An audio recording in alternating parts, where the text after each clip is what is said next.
Haleluya, jumpa lagi dengan saya, Pendeta Rio Panggabean, Oikumene Ministry Jakarta. Apa kabar saudara? Saya berharap saudara selalu berada dalam keadaan baik, sehat, penuh semangat, dan never give up. Jangan pernah menyerah. Nah, bagian firman Tuhan hari ini mengajarkan kepada kita agar kita harusnya selalu mengucap syukur atas apa yang kita terima di dalam perjalanan hidup kita. Karena setiap apapun yang kita terima, seperti renungan saya kemarin, walaupun tidak memuaskan diri kita atau daging kita, itu pasti pemberian yang terbaik dari Tuhan. Pasti ada maksud yang terbaik dari Tuhan. Bangsa Israel menjadi bangsa yang bisa kita pelajari bagaimana kita harus mengucap syukur. Mereka gagal mengucap syukur dalam perjalanannya menuju tanah perjanjian. Dan salah satunya ini berurusan dengan perut, dengan makanan. Mereka diberi Tuhan makanan. Kita tahu mereka diberikan mana. Lalu mereka mulai menolak dan mereka bilang bosen, saya butuh daging dan itu bisa menguatkan. Saya ingat kalau di Mesir saya dapat dan lain sebagainya. Inilah keluhan yang membuat Tuhan sampai bilang bangsa ini memang tegar tengkuk. Sudah berkali-kali mujizat mereka rasakan, tapi mereka masih mempertanyakan pemeliharaan Tuhan. Untuk lengkapnya saya baca beberapa ayat yang tertulis di dalam kitab Bilangan pasal 11. Di dalam kitab Bilangan pasal 11, ayat yang ke-6 dikatakan begini. Tetapi sekarang kita kurus kering.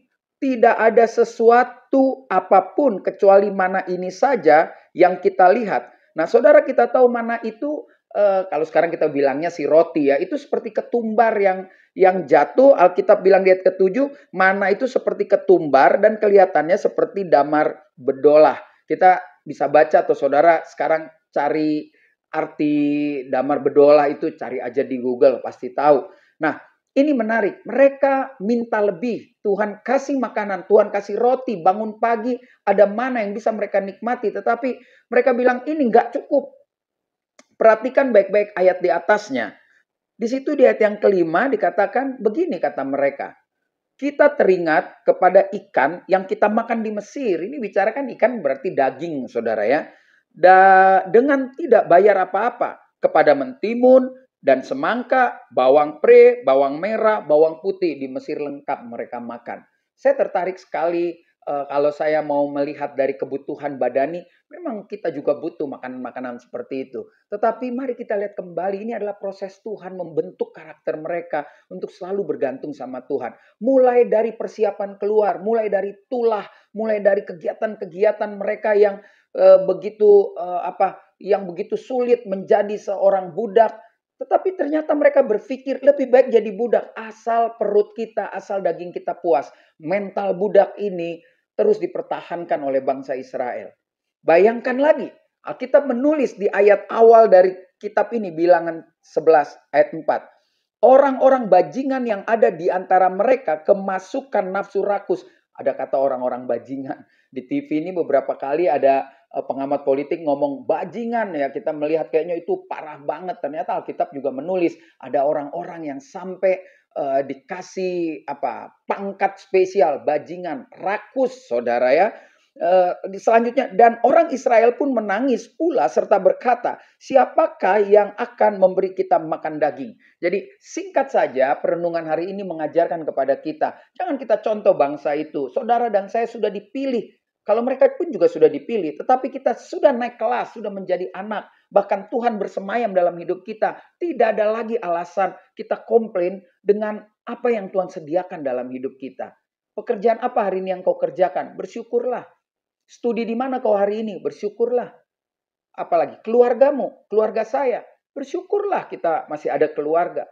Punya istri, bersyukur. Punya suami, bersyukur. Punya anak, bersyukur. Enggak punya istri, enggak punya suami, enggak punya anak, bersyukur. Kenapa? Karena pasti itu yang terbaik yang Tuhan berikan. Hari ini kita diajar Tuhan. Hari ini kita diingatkan Tuhan lewat kelakuan bangsa Israel yang terus komplain.